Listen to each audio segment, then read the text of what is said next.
My wife posted, "Some husbands think they're irreplaceable," while I was at work. I commented, "Good thing I'm not your husband anymore." Then I canceled our vacation and used the money to buy a new car. When her family started asking if I was single, she panicked. My name's Liam Torres, and let me tell you, there are exactly 3 things in this world that have consistently tried to destroy my soul.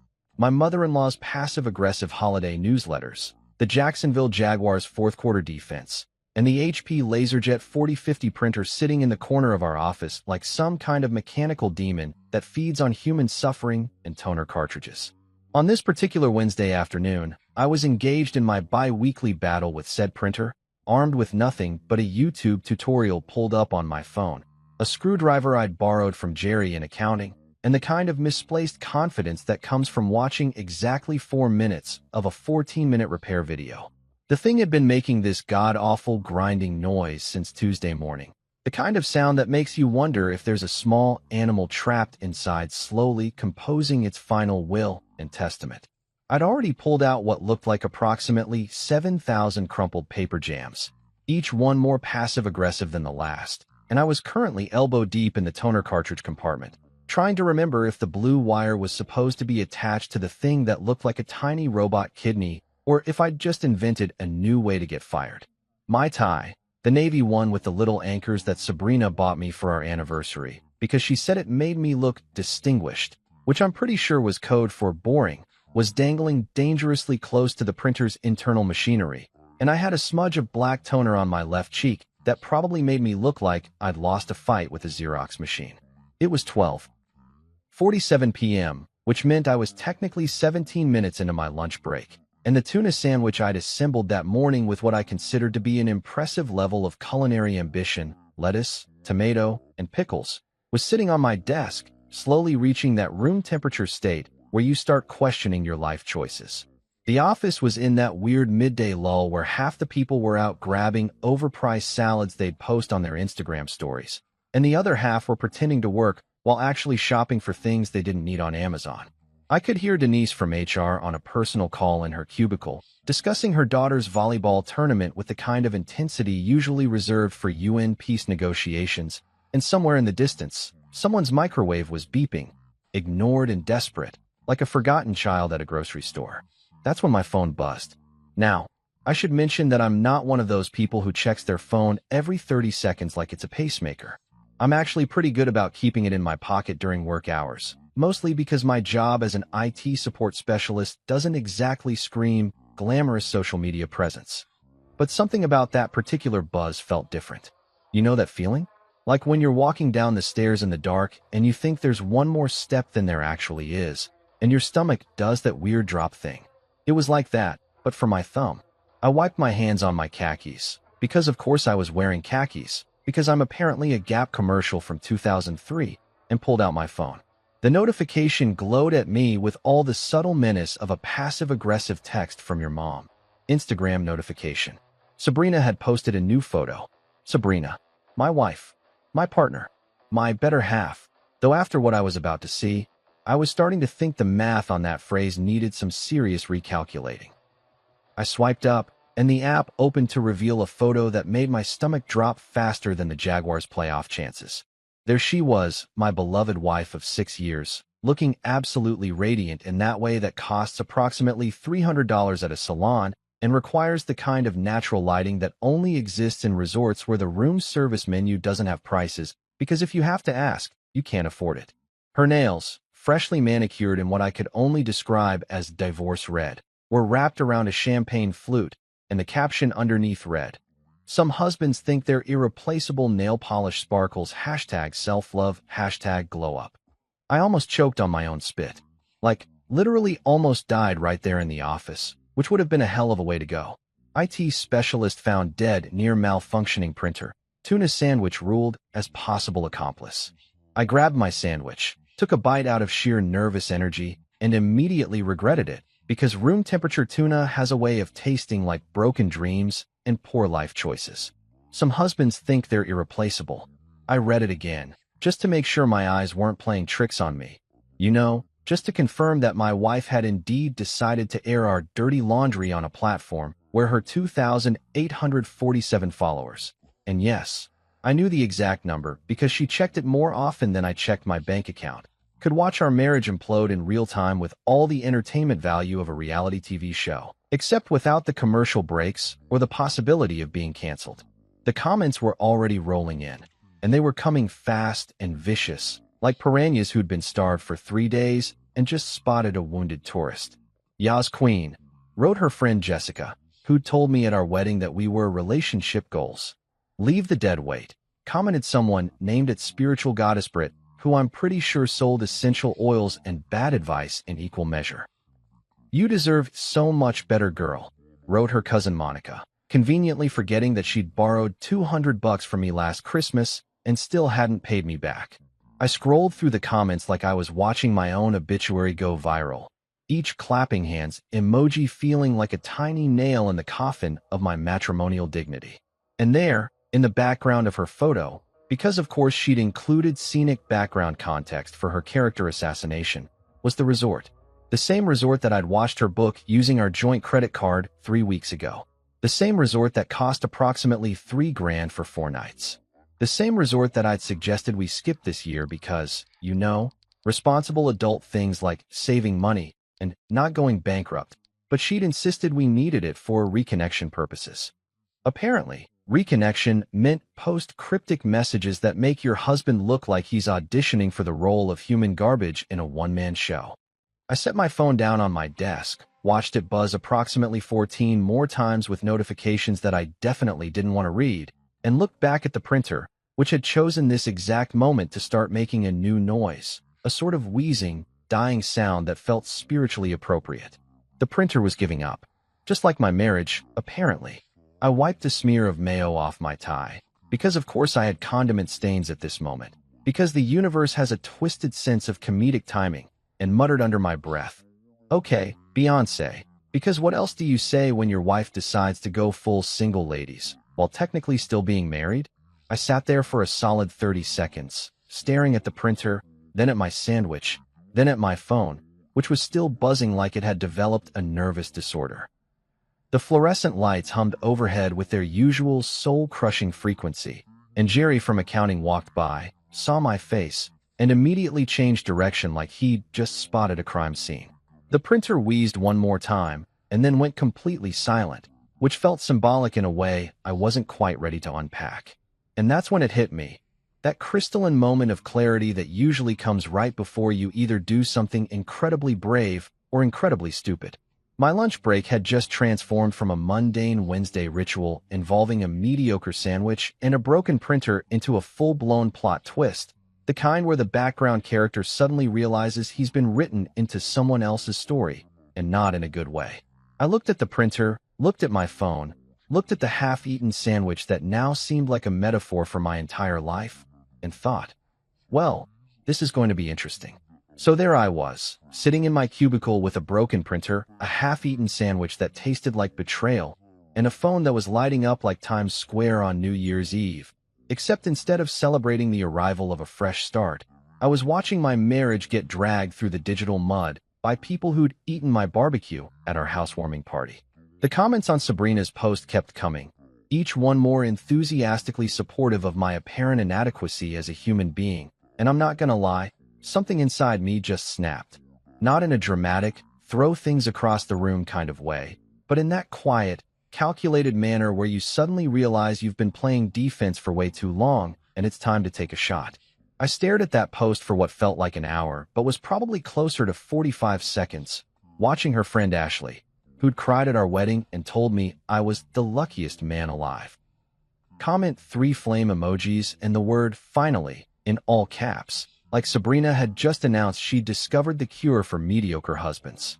My thumb hovered over the comment box, and I could feel this weird electricity running through my entire body, the kind of feeling you get right before you do something that you absolutely know you're going to either regret or celebrate, with no middle ground whatsoever. The rational part of my brain, the part that usually stops me from buying things off late-night infomercials or responding to obvious email scams, was screaming, "Don't do it." But that voice was getting drowned out by a much louder voice that was saying, "Oh, we're absolutely doing this." I clicked on the comment box, and my fingers started moving before my brain could fully catch up with the program, typing out 7 words that would apparently become the talk of our entire suburban neighborhood for the next 72 hours minimum. Good thing I'm not your husband anymore. I read it back once, twice, 3 times. It was simple. It was clean. It was the digital equivalent of dropping a microphone and walking off stage. Except the stage was my marriage, and the microphone was my last remaining shred of giving a damn about what Sabrina's Instagram followers thought about our relationship status. My finger hovered over the post button for approximately 2 seconds, during which time I had a rapid-fire internal debate that would have made a Supreme Court justice proud, weighing the pros and cons of essentially announcing my divorce via social media comment before actually getting divorced. And then I thought about that champagne glass in her manicured hand. Thought about the $3,000 she dropped on a resort to find herself, or whatever. Thought about the phrase some husbands think they're irreplaceable, and I hit send. Boom. The comment posted, sitting there at the top of her feed in all its simple, devastating glory, and for exactly 3 seconds, nothing happened. It was like that moment in an action movie right after the hero pulls the pin on a grenade, but before it actually explodes, where everything goes quiet, and you can hear your own heartbeat, and maybe reconsider your life choices.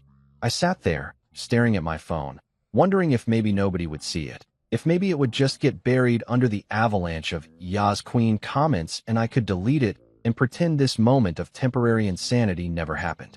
And then all hell broke loose. My phone started buzzing. Not like normal phone buzzing, but like someone had strapped it to a paint mixer and turned that sucker up to maximum velocity. Notifications started flooding in so fast that my screen couldn't keep up, each buzz accompanied by a new comment, a new like, a new message, a new reminder that I had just essentially declared my marriage dead on a public platform where Sabrina's hairdresser, her yoga instructor, and approximately 47 people from her high school could all watch in real time. Within 2 minutes, and I know it was 2 minutes because I watched the clock on my computer screen tick forward while my phone had what can only be described as a full-blown electronic seizure. I had 63 notifications, and that number was climbing faster than my blood pressure. Jessica, the same Jessica who'd written Yas Queen approximately 4 minutes earlier, had now commented, "OMG, wait, what?" followed by 6 shocked face emojis, because apparently one shocked face wasn't sufficient to convey the magnitude of her surprise that I, boring IT specialist Liam Torres, had just pulled a power move. Ashley had written, "Is this real?" And someone I didn't even recognize with the username at Cosmic Warrior Healing had commented, "The plot twist we needed."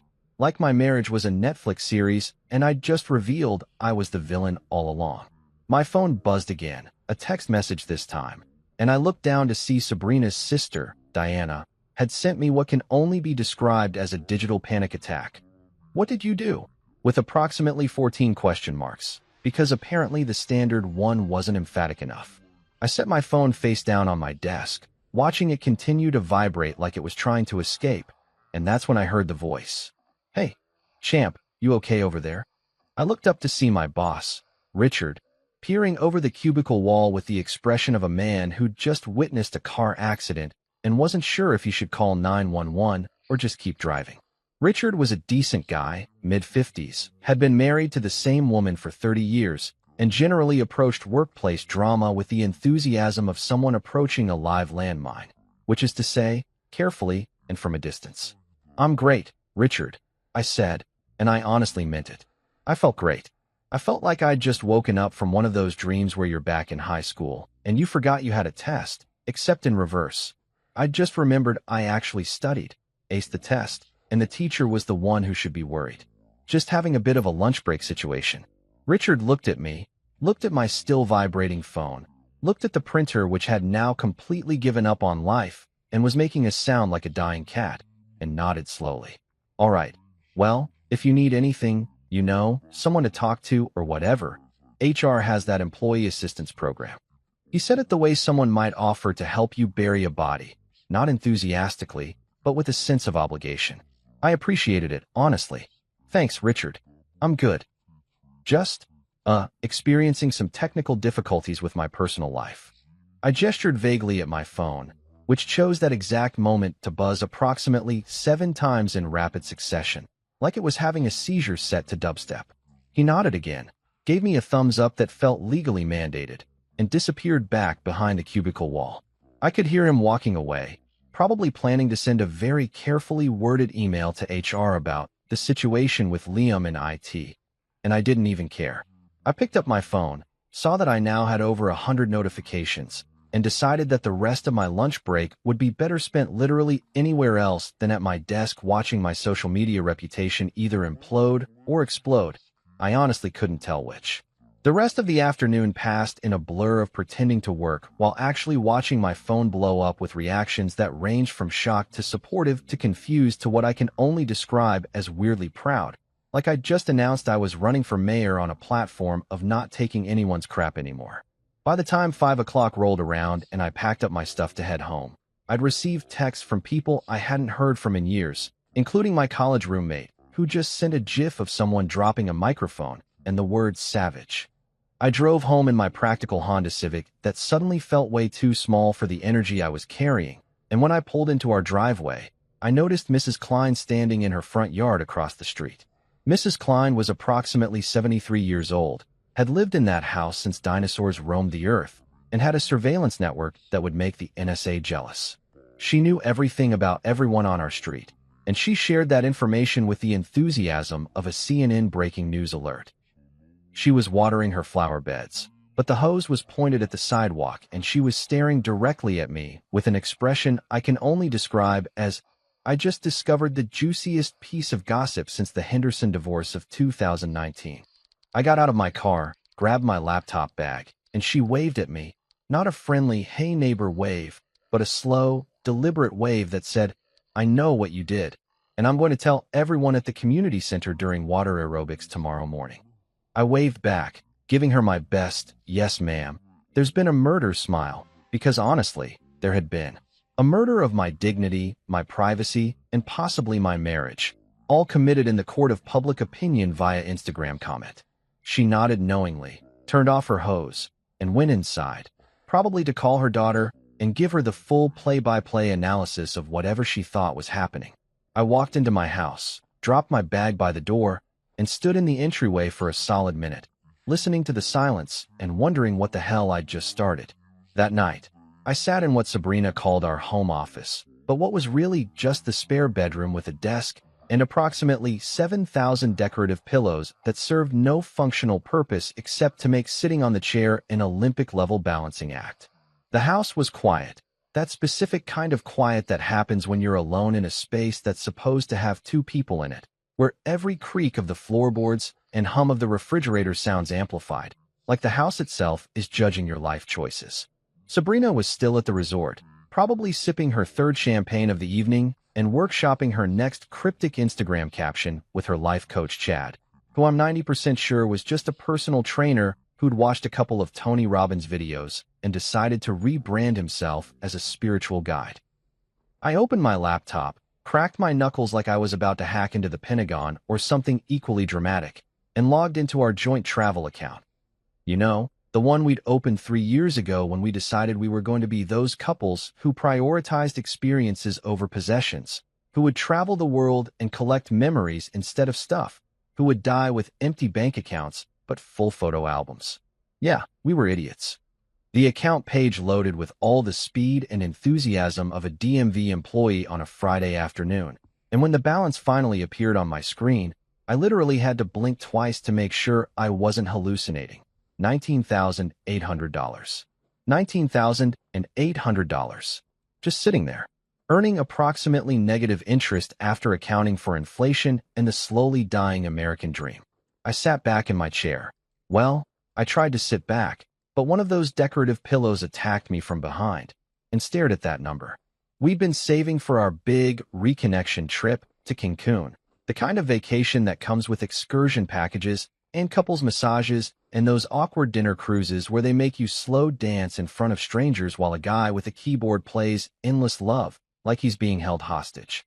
Sabrina had been planning this trip for months, creating Pinterest boards with names like Paradise Awaits and Tropical Healing Journey, which should have been my first red flag that this vacation was less about us reconnecting and more about her finding herself, which is code for I'm going to drink mojitos and contemplate whether I made a mistake marrying someone who thinks Olive Garden is fine dining.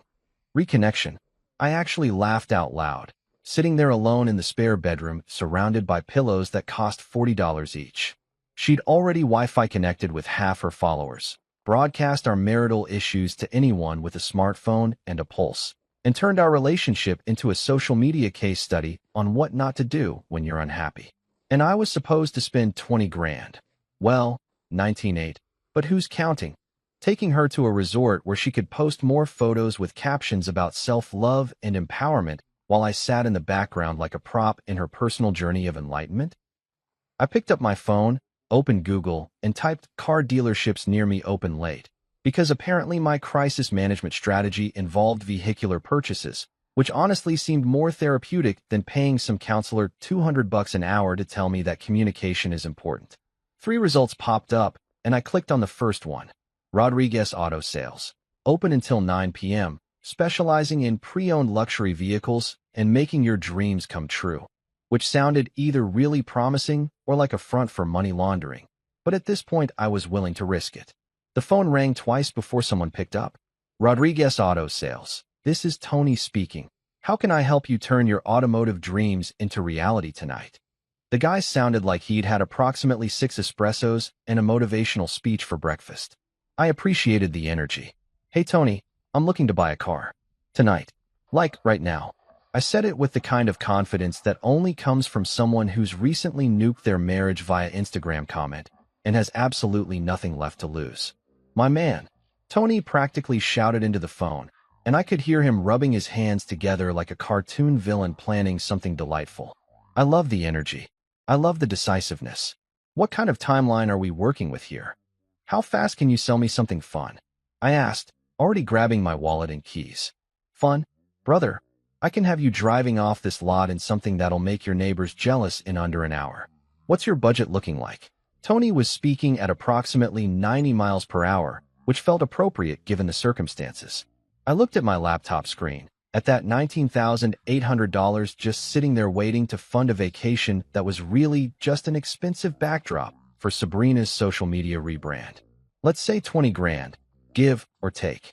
Tony made a noise that can only be described as a verbal chef's kiss. Oh, we're gonna have some fun tonight. You want something practical or something that says, I just made some significant life changes and I'm feeling good about it? I laughed. Actually laughed. The first real laugh I'd had in probably 3 months. Tony, let me ask you something. You married? Divorced? He said without missing a beat. Best decision I ever made, right after buying my Camaro. Then you already know the answer. I want fun. I already married sensible. How'd that work out? I was already standing up, grabbing my jacket, feeling this weird surge of adrenaline that I'm pretty sure is what people mean when they talk about living your best life, or whatever hashtag was trending this week. My brother, Tony said, and I could hear the smile in his voice. Get down here. I got exactly what you need. 45 minutes later, I was standing in the fluorescent lights of Rodriguez Auto Sales, shaking hands with Tony, who turned out to be exactly what you'd expect. Mid-30s, slicked back hair, suit that was just expensive enough to be respectable, but not so expensive that you'd trust him with your retirement fund, and the kind of smile that said he'd seen every variety of midlife crisis walk through his doors, and he was here for all of it. He led me past a row of sensible sedans, the kind of cars that scream, I've given up on joy but I get good gas mileage, and stopped in front of a red convertible that looked like it had been designed by someone who understood that sometimes you need to make impulsive decisions that you'll either regret immediately or remember forever. 2022 model, Tony said, patting the hood like it was a prize-winning horse. Low mileage, clean title, and brother, this car has new chapter written all over it. I walked around it slowly, running my hand along the side, and something inside me just clicked. It was perfect. It was ridiculous. It was exactly the kind of car that sensible, responsible, married to Sabrina Liam would never buy, which made it exactly the kind of car that newly liberated, Instagram comment dropping Liam absolutely needed. I'll take it, I said. Tony didn't even blink. You don't want to test drive it? Check under the hood? Sleep on it. Tony, I've been sleeping on my life choices for 6 years. I'm done sleeping. Let's do this. An hour later, after signing more paperwork than I did for my mortgage and listening to Tony's entire divorce story, which involved a timeshare in Boca Raton and a wife who left him for a CrossFit instructor named Derek. I was driving off the lot in my shiny red convertible with the top down, despite it being 58 degrees and kind of windy. The radio came on automatically, and I swear to God, the universe was either mocking me or cheering me on, because "I Will Survive" started playing. And if that's not the most perfectly scripted moment of divine intervention, I don't know what is. I drove home with the wind in my hair, singing along to Gloria Gaynor like I was auditioning for a one-man Broadway show about middle-aged liberation, and when I pulled into my driveway, I sat there for a minute, just looking at this beautiful, impractical, perfect machine. I named her Freedom 2.0 right there on the spot, because Freedom 1.0 was apparently my failed marriage, and this was the upgrade. I walked inside, opened my laptop, canceled the Cancun trip with 6 clicks and 0 regret, watched the refund points pile back into our account, and then ordered tacos from that place on 5th Street that makes them with the good salsa. I ate those tacos sitting on my couch, watching SportsCenter, with my car keys on the coffee table, and honestly, best decision of my entire life. I'd like to say that I spent the next morning preparing some kind of eloquent speech about personal growth and boundaries, and all that therapy talk nonsense that people use when they're trying to justify doing something impulsive, but honestly, I just drank my coffee, ate a Pop-Tart standing over the sink like a divorced dad in a sitcom, and admired my new car through the kitchen window like it was a piece of abstract art that I didn't fully understand, but definitely appreciated.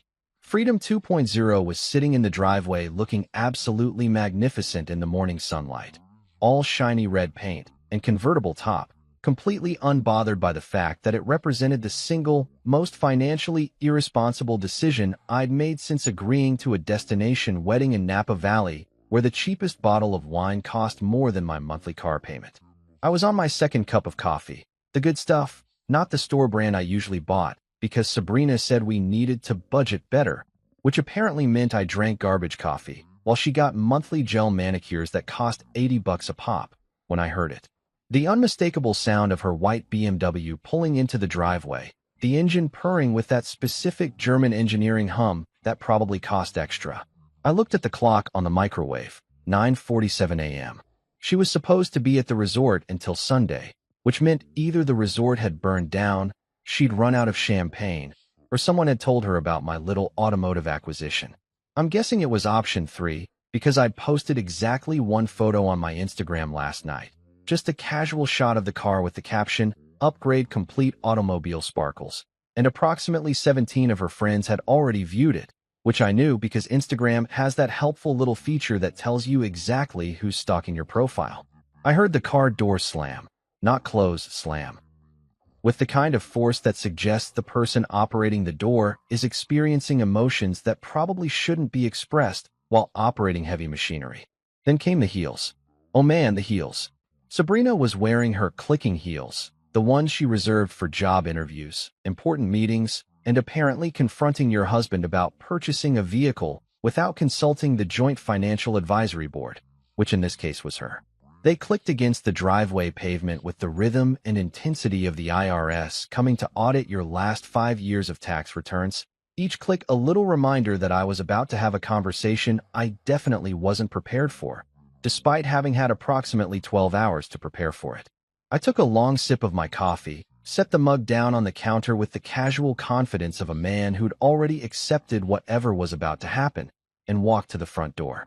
I opened it just as she reached the porch, and the look on her face was something that should be studied by scientists who specialize in human facial expressions, because she was simultaneously furious, confused, betrayed, and maybe just a tiny bit impressed, though she'd rather eat glass than admit that last part. "What?" she said, pointing at my car with one perfectly manicured finger. "Is that?" I looked at Freedom 2.0, then back at Sabrina, and channeled every ounce of casual energy I could muster, which was considerable given the amount of coffee I'd consumed. That's transportation. Gets me from point A to point B. Revolutionary concept, really. Her face went from normal person color to that specific shade of red that happens when someone's blood pressure is auditioning for a medical emergency. Don't play dumb with me, Liam. That's a $20,000 car sitting in our driveway, and I'm pretty sure I wasn't consulted about this purchase. 19.8, actually, I said, because apparently I'd decided that being pedantic about the price was the hill I wanted to die on. And funny you should mention consulting, because I don't remember being consulted about that Instagram post calling me replaceable. But here we are, living in interesting times. She opened her mouth, closed it, opened it again like a fish trying to remember how breathing works, and then landed on. This is about the post? Are you serious right now? You bought a car because of a social media post. No, I said, leaning against the doorframe with what I hoped looked like movie star casual and probably looked more like guys at Too Much Coffee tents. I bought a car because I had $19,000 sitting in our vacation fund for a trip that you were apparently planning to take with your mother and Chad the life coach. And I figured if I'm going to spend that money, I might as well spend it on something that actually runs better than our marriage. The silence that followed was the kind of silence you could bottle and sell as a meditation aid. Even the birds stopped chirping, which felt dramatic but appropriate. Sabrina's eye twitched, actually twitched, like her body was physically trying to process the audacity of what I'd just said. And she took a step forward, her heels clicking against the porch with the energy of someone who's about to either commit violence or file for divorce, possibly both. You canceled our vacation? Her voice had gone up approximately 3 octaves, reaching that pitch that only dogs and husbands in trouble can hear. Our reconnection trip? The thing I've been planning for months. Our vacation? I made air quotes, which I realize is universally acknowledged as one of the most annoying gestures in human communication, but I was committed to the bid at this point. Sabrina, you made reservations for 3 people. 3. You, your mom, and Chad. Where exactly was I supposed to fit in this reconnection? Was I going to be the guy holding the camera while you 3 did yoga on the beach and talked about manifesting abundance or whatever? She sputtered. Actually sputtered. My mother was coming for 2 days. 2 days. And Chad was providing complimentary life coaching sessions because he's a professional. Chad works at LA Fitness and has a certificate he printed off the internet, I said. I've seen his LinkedIn. His previous job was selling protein powder at GNC. But sure, super professional. That's when I noticed Mrs. Klein. Beautiful, wonderful, nosy Mrs. Klein was standing in her front yard, approximately 30 feet away, holding her garden hose and pointing it at plants that had been dead since last summer. She wasn't even pretending not to listen. She was full-on staring at us like we were the season finale of her favorite show, and honestly, I respected the commitment. She caught my eye and gave me this tiny nod, the kind of nod that says, I'm Team Liam on this one, and I'm absolutely telling everyone at the community center. I smiled at her. Nice evening, Mrs. Klein. She waved her hose at me. Sure is, Liam. Nice car. Sabrina whipped around to look at Mrs. Klein, then back at me, and if looks could kill, I would have been dead approximately 7 times over. This is unbelievable. You're making a scene. I'm making a scene? I laughed, actually laughed right there on my porch. Sabrina, you posted our marital problems on Instagram for 2,847 people to comment on. I bought a car. If we're ranking scenes on a scale of 1 to daytime talk show, you're currently winning. She crossed her arms, which is universally recognized as the physical embodiment of, I've run out of logical arguments, but I'm still mad. So what now? You're just gonna drive around in your midlife crisis on wheels and pretend everything's fine. Actually, I said, pulling out my phone with the dramatic flair of someone revealing evidence in a courtroom drama. I was thinking I'd document this moment. You know, for posterity. I opened Instagram, flipped the camera to selfie mode, and positioned myself with Freedom 2.0 perfectly visible in the background, gleaming in the sunlight like it was posing for its own magazine cover.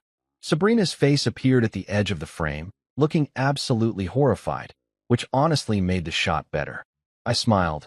Not a fake smile, but a genuine, actually happy for the first time in months smile, and snapped the photo. It was perfect. I looked good, the car looked better, and Sabrina's expression of dawning horror in the background was chef's kiss levels of cinematic timing. I typed out the caption right there, with her watching over my shoulder. New ride. New piece. Hashtag some husband subgrade. Don't you dare, she started, but my thumb was already hitting the post button, because apparently I'd decided that subtlety was for people who weren't currently having the best worst day of their lives. The post went live, and I watched the likes start rolling in immediately. 3 likes, 7 likes, 15 likes. My college buddy Marcus commented, "My man," in all caps within approximately 8 seconds, which meant he was either psychic or had nothing better to do on a Thursday morning than refresh Instagram waiting for drama. Sabrina's phone buzzed in her hand, then buzzed again, and again. It was like watching someone's phone have a mental breakdown in real time, and I absolutely knew, that her friends were seeing my post, screenshotting it, sending it to each other with commentary that probably ranged from, "Oh my God," to, "I can't believe he did that," to, "Honestly, good for him though." Her face went through several emotions in rapid succession. Shock, anger, disbelief, and then this weird moment of what I can only describe as her soul buffering, like a computer trying to load a program it doesn't have enough memory to run. She looked at her phone, looked at me, looked at the car, looked back at her phone, and I swear I could hear the Windows error sound playing in her head. "You're unbelievable," she finally said, but there was less anger in it now and more just exhaustion. "Yeah," I agreed, pocketing my phone and taking another sip of my now-cold coffee. "But at least I'm consistently unbelievable.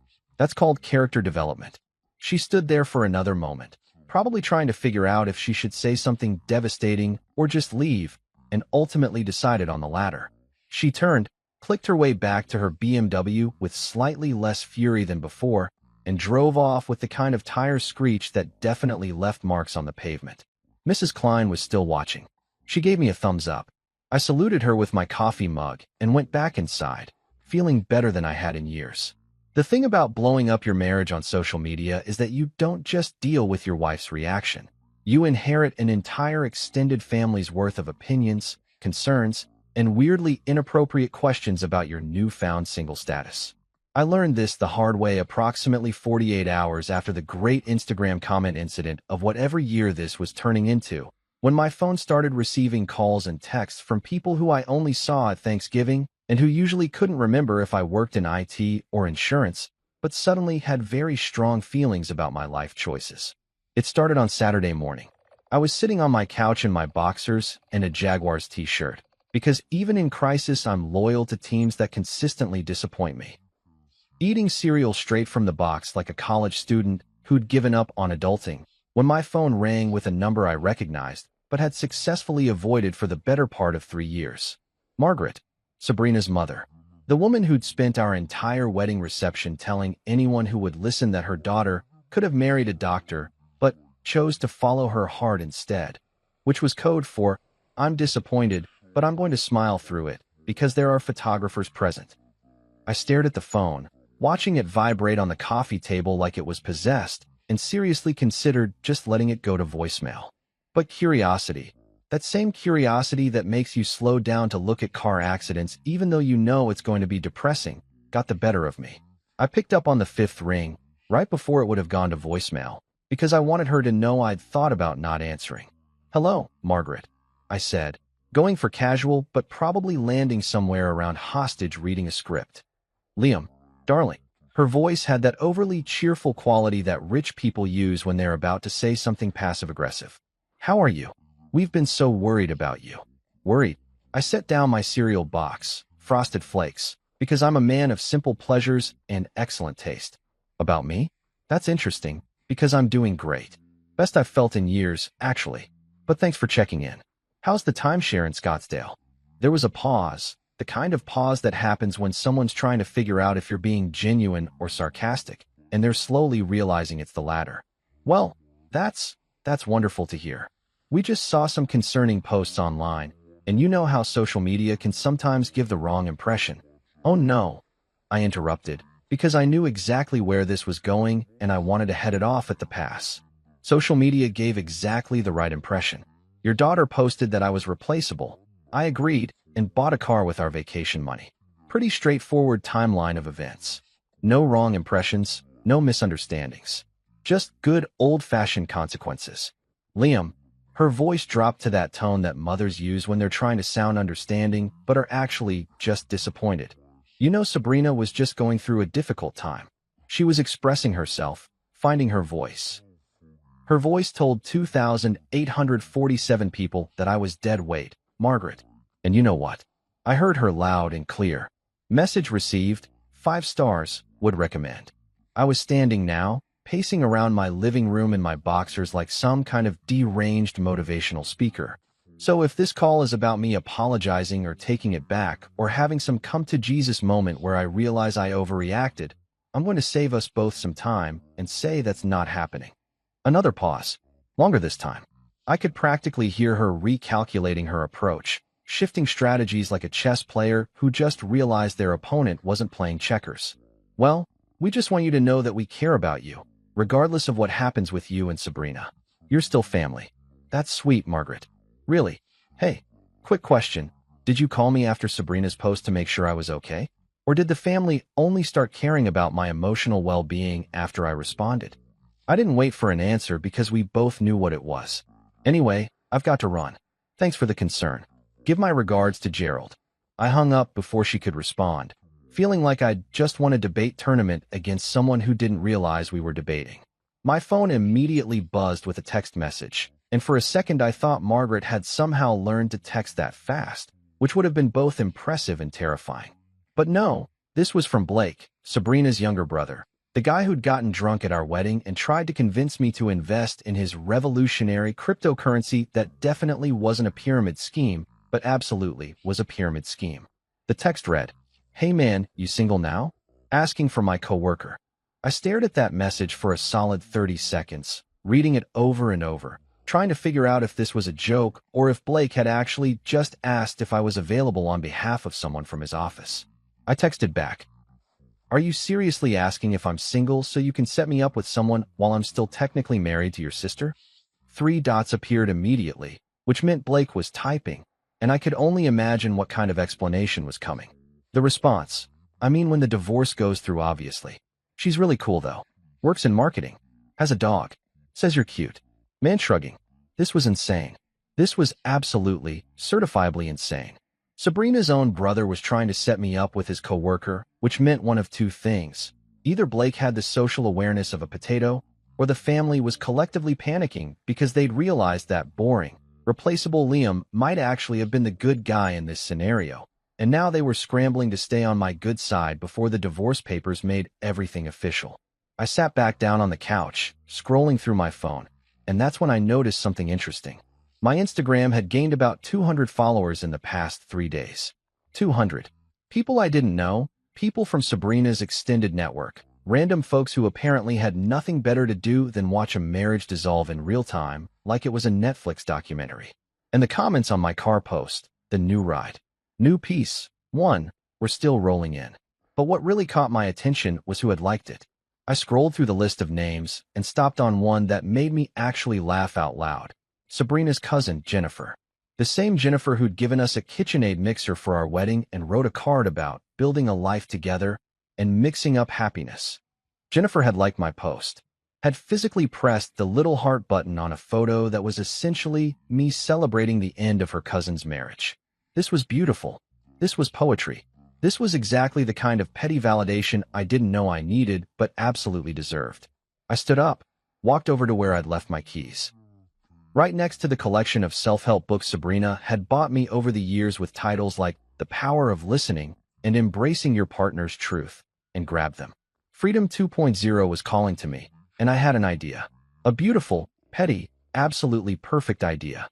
I went outside, still in my Jaguars t-shirt, but at least having put on actual pants, and positioned myself next to my car. The sun was hitting it just right, making the red paint gleam like something from a cologne commercial where the guy drives through the desert looking pensive and expensive. I held up my phone, got the angle just right.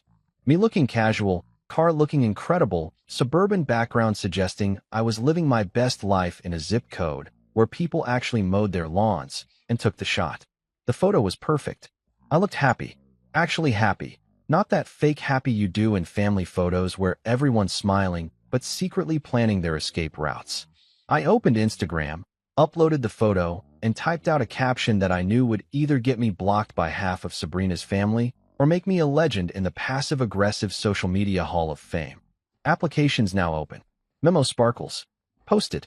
No hesitation. No second guessing. Just pure, unfiltered confidence from a man who'd apparently turned a personal crisis into a personal brand. The likes started rolling in immediately. My buddy Marcus commented, "King," with about 15 fire emojis. Neil from the Diner Intervention wrote, "Save some confidence for the rest of us." Some random person I'd gone to high school with and hadn't spoken to in 15 years commented, "Living your best life, I see." Clapping hands. And then my phone started ringing. Sabrina. I declined the call. It rang again. Sabrina. Declined. Third time. Fourth time. Fifth time. She called me 5 times in approximately 3 minutes, which meant she'd either seen my post or someone had sent it to her, probably with a screenshot and a text that said, "OMG, did you see what Liam posted?" I didn't answer. Not because I was scared or avoiding confrontation, but because I was busy watching my phone light up with notifications, watching my followers increase, watching what used to be my quiet, boring life turn into something that people apparently found entertaining enough to follow. Mrs. Klein from across the street had somehow found my Instagram and liked the post. Even Jerry from accounting. Jerry, who I'd previously thought didn't know how to use a smartphone, had left a comment that just said nice. I sat on my front steps, phone in hand, watching the digital chaos unfold, and thought about how 3 days ago I'd been eating a tuna sandwich in a cubicle while my marriage fell apart, and now I was apparently the most interesting person in my zip code. Sabrina called again. I sent it to voicemail and ordered pizza, because if your wife's calling you 5 times while you're posting thirst traps with your new car, you've earned the right to eat an entire large pepperoni by yourself while watching college football. The text came through on Monday evening, right as I was contemplating whether eating leftover pizza for the 4th consecutive meal constituted a cry for help or just peak bachelor efficiency. It was from Sabrina, surprisingly formal and suspiciously polite. "My family wants to have dinner with both of us this Wednesday. Can you make it? 6 p.m. at my parents' place." No emojis, no passive-aggressive undertones, just straight business, which immediately made me more suspicious than if she'd sent me a novel-length essay about my character flaws. I stared at that message for a good 5 minutes, running through all the possible scenarios in my head. This was either a genuine olive branch, unlikely, or a carefully orchestrated ambush designed to make me look like the unreasonable party in front of witnesses who could later testify that they tried to help, but I was being difficult. In my experience, when your wife's family invites you to a peace dinner, what they really mean is public image management session where we all pretend to care about reconciliation while actually just trying to figure out who gets to keep the wedding gifts. I texted back, "I'll be there," because honestly, I was curious. Morbidly curious, like watching a true crime documentary where you already know how it ends, but you want to see how everyone justifies their questionable decisions along the way. Plus, Margaret was an excellent cook, and if I was going to be emotionally manipulated, I might as well get a decent meal out of it. Wednesday arrived with all the enthusiasm of a root canal appointment, and I spent an unreasonable amount of time deciding what to wear. This was psychological warfare disguised as family dinner, which meant my outfit needed to send a message. I settled on dark jeans, the good ones that actually fit properly, not the dad jeans Sabrina had been trying to get me to throw away for 2 years, a leather jacket I'd bought approximately 4 days ago, in what can only be described as a continuation of my automotive-induced confidence surge, and boots that made a satisfying sound when I walked. I looked in the mirror and barely recognized myself, which was either concerning or exactly the point, depending on your perspective. I showed up at Margaret and Gerald's house at 6:03 p.m., 3 minutes late, because showing up exactly on time suggested you were eager, and I was many things at this moment, but eager was not one of them. The house was one of those sprawling suburban monuments to upper-middle-class achievement, complete with a 3-car garage, professionally landscaped yard, and the kind of front door that probably cost more than my first car. I rang the doorbell, which played an elaborate chime that sounded like a church announcing the apocalypse, and waited. Gerald opened the door, Sabrina's dad, a man who'd made his fortune in commercial real estate, and had the firm handshake of someone who'd closed 1,000 deals and crushed 1,000 souls in the process. He was wearing slacks and a polo shirt, which was his version of casual, and he looked at my leather jacket with the expression of someone who'd just discovered their daughter had married a guy who might own a motorcycle or at least have opinions about motorcycles. "Liam," he said, extending his hand for the obligatory handshake that would determine my worth as a human being based on grip strength. "Good to see you, Gerald," I replied, matching his handshake with exactly the right amount of pressure. Not too weak, not trying too hard, just confident enough to remind him that I'd fixed his computer 3 Christmases ago and he'd called me a lifesaver.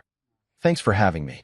He led me through the house, past the living room with furniture that looked expensive and uncomfortable in equal measure, past the gallery wall of family photos where I appeared in exactly 4 frames and always looked like I'd been photoshopped in at the last minute, and into the dining room, where I immediately understood that this was not a casual family dinner. This was a production. The table was set like we were hosting a summit for minor European diplomats. The good china, the stuff that usually only came out for Thanksgiving and the occasional visit from Margaret's sister who lived in Connecticut and judged everyone, was arranged with military precision. There were cloth napkins, multiple forks per person, and a centerpiece that probably cost more than my monthly car payment. And seated around this table, like a jury waiting to deliver a verdict, were Sabrina's parents, her sister Diana, her cousin Jennifer. The same Jennifer who'd liked my Instagram post, which now felt awkward, and 2 other cousins whose names I could never remember, but who always showed up to family events and made uncomfortable small talk about property values. And there, at the head of the table opposite Gerald, sat Sabrina. She was wearing a dress, not her usual casual dinner outfit, but an actual dress, the kind she wore to job interviews and important events, and her hair was done in that way that suggested she'd spent time on it, which meant this was definitely about image management. She looked up when I walked in, and I caught something in her expression that was either vulnerability or really good acting. With Sabrina, it was increasingly hard to tell the difference. "Liam." Margaret appeared from the kitchen carrying what looked like a roast that probably cost as much as a decent used car. She was wearing her smile, the too wide one that didn't quite reach her eyes, the one that suggested she was determined to make this work through sheer force of will and expensive catering. "We're so glad you could make it. Please, sit down. Can I get you something to drink? Wine? Water? Something stronger." "Water's great. Thanks," I said, taking the empty seat next to Jennifer, who gave me a tiny smile that suggested she was Team Liam but couldn't say so out loud without causing a family incident. I nodded at her, then at Diana, who was looking at me like I was a bomb that might explode if someone said the wrong thing. Everyone sat down in that awkward silence that happens when a group of people are all thinking the same thing, but nobody wants to be the first to say it. Gerald cleared his throat, that authoritative throat clear that men of a certain age and tax bracket use to announce they're about to say something they consider profound, and raised his wine glass. "Well," he began, "I think we're all glad to be here together, despite the recent circumstances. Family is important, and we wanted to make sure everyone had a chance to talk, to reconnect, to address the elephant in the room," I suggested, because apparently I'd decided that subtlety was for people who weren't wearing leather jackets to family dinners. The table went silent. Like, so silent I could hear the air conditioning kick on in the other room. Diana's eyes went wide. One of the cousins whose name I didn't know made a small choking sound. Margaret's smile somehow got wider, which shouldn't have been physically possible, but there we were. Sabrina spoke first. "Liam's been going through something," she said, and her voice had that careful, therapeutic quality that suggested someone had coached her on how to sound understanding without actually admitting any wrongdoing. "We think he might be having a difficult time processing some changes." "Oh, I'm processing just fine," I said, reaching for the water glass Margaret had set down in front of me. "In fact, I'd say my processing speed has significantly improved lately. It's like I upgraded my internal RAM or something. Everything's running much smoother now." Gerald coughed into his wine. Margaret's smile twitched. Jennifer was definitely trying not to laugh. I could see her shoulders shaking slightly.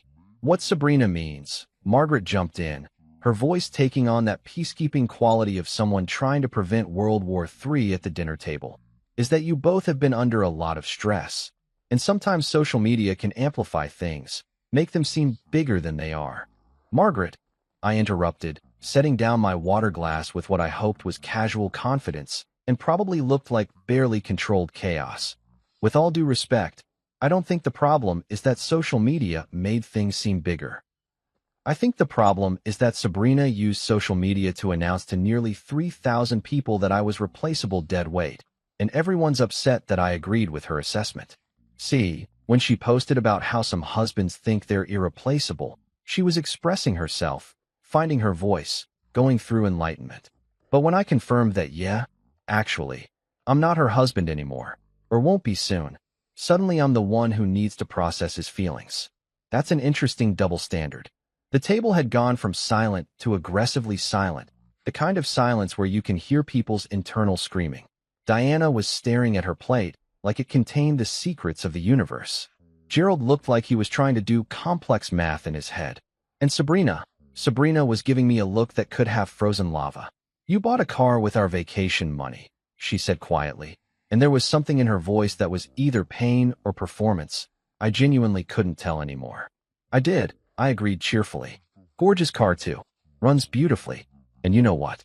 Your enlightenment came with hashtags and champagne. Mine came with horsepower and actual peace. Different paths to the same destination, really. Gerald coughed again, this time into his napkin, and when he looked up his face was slightly red. Son, I think what we're all trying to say is, don't worry, sir. I cut him off with a grin that felt dangerous and liberating in equal measure. I upgraded to a quieter engine and a louder life. Best trade I ever made. Under the table, Sabrina kicked me. Actually kicked me, her heel connecting with my shin with enough force to suggest she'd been practicing. I winked at her, which in retrospect was probably not the smartest move, but felt absolutely worth it in the moment. Dinner proceeded in what can only be described as excruciating awkwardness punctuated by Margaret's determined attempts to make conversation about literally anything else. We discussed Gerald's golf game, the weather, property taxes, and Diana's new job with the kind of forced enthusiasm usually reserved for hostage videos. The food was delicious. Margaret could cook. I had to give her that.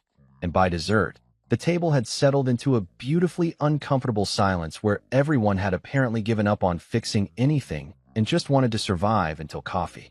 I left at 8:30, thanking Margaret for dinner with genuine appreciation because the food really was excellent, and walked out to my car feeling like I'd just won a debate I hadn't prepared for, but somehow nailed anyway. The thing about publicly dismantling your marriage on social media is that it apparently makes you interesting in a way that 6 years of being a stable, employed, reasonably hygienic husband never did. I discovered this exactly 1 week after the family dinner from hell, when I walked into my office break room to grab my sad desk lunch from the communal fridge and overheard Denise from HR telling someone on the phone that Liam from IT is going through a whole thing, and honestly, it's kind of inspiring. Inspiring. Me, the guy who'd spent the last 6 years being so unremarkable that people regularly forgot my name at company events and just called me the printer guy. But apparently, buying a convertible and roasting your wife's Instagram post was the kind of origin story that resonated with people, because my phone had become a 24/7 notification factory.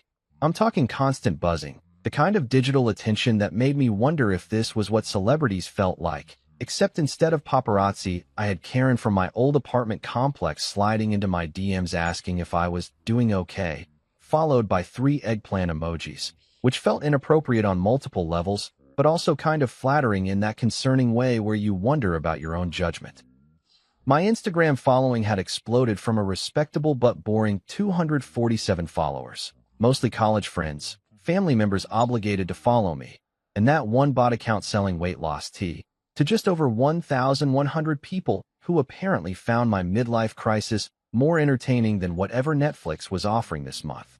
And these weren't just random spam accounts either. These were real people, local people, folks who lived in my zip code and shopped at the same Target and had apparently been waiting their entire lives for someone to publicly choose peace over marriage counseling. The messages started rolling in around day 3 of my newfound internet fame. First was Maya Chan, a colleague from my previous IT job who I'd worked with maybe 5 years ago and hadn't spoken to since she left to take a position at some tech startup that probably had kombucha on tap and beanbag chairs in the conference rooms. Her message was short and to the point. Dude, you're trending locally. My entire book club is talking about you. They're calling you the convertible guy. You're like a suburban legend now. I read that message 3 times, trying to figure out if she was mocking me or genuinely impressed, and eventually settled on probably both. I typed back, "Is that better or worse than being known as the guy who fixes printers?" She responded with a laughing emoji and way better. Own it. So I did. I decided right then, standing in my kitchen with leftover Chinese food and a newfound sense of purpose, that if people were going to talk about me anyway, I might as well give them something worth discussing. I joined a gym, not Planet Fitness where I'd had a membership I'd used exactly 4 times in 2 years, but a real gym, the kind where people grunted while lifting things and the personal trainers looked like they could bench press a small car. I signed up for a month, met with a trainer named Derek who had approximately 0% body fat and the enthusiasm of a golden retriever on espresso, and told him I wanted to not look like someone who spends 8 hours a day in a cubicle. Derek looked me up and down with the assessment of someone evaluating a fixer-upper house and said, "We can work with this. You've got decent bone structure. We just need to, find it." I started going to the gym at 6 a.m. before work, which was a lifestyle change so dramatic that Richard asked me if I was dying or joining a cult. Neither, I told him. Just investing in myself. He nodded like I'd said something profound instead of something I'd definitely read on an Instagram motivational account at 2 in the morning. I bought new clothes. Not a complete wardrobe overhaul, because I wasn't trying to become a different person, just a better-dressed version of the same person who'd finally figured out that wearing polo shirts from 2015 wasn't classic style, but actually just giving up. I went to an actual men's clothing store, not the clearance section at Kohl's where I usually shopped, but a real store where they had fitting rooms and employees who knew what words like inseam and break meant in a fashion context. I walked out with 3 new shirts, 2 pairs of jeans that actually fit, and the kind of confidence that comes from spending money on yourself instead of on a vacation your wife was planning to take with her life coach. The physical transformation was gradual but noticeable. After 2 weeks, my arms didn't look like they belonged to someone whose primary form of exercise was carrying printer paper from the supply closet.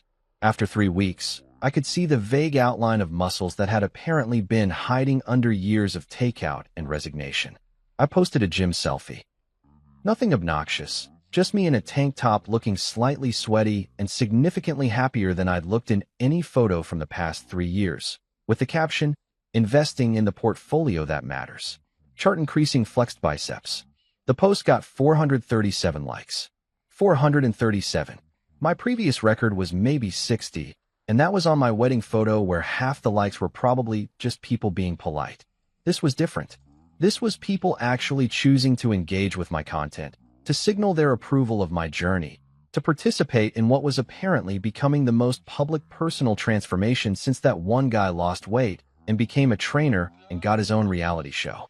And that's when the really weird stuff started happening.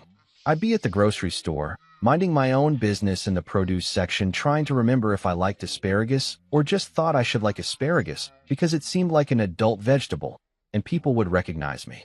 "Hey, you're that guy? The convertible guy." A woman in her 40s with a shopping cart full of wine and frozen dinners gave me a thumbs up and said, "Good for you, honey. My ex-husband didn't have half your backbone." I ran into Tommy's wife, Lisa, at the coffee shop, and she pulled me aside like she was about to share classified information.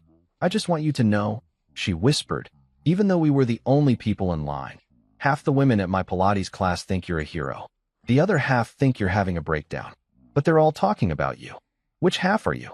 I asked, genuinely curious. She grinned. "I'm Team Hero.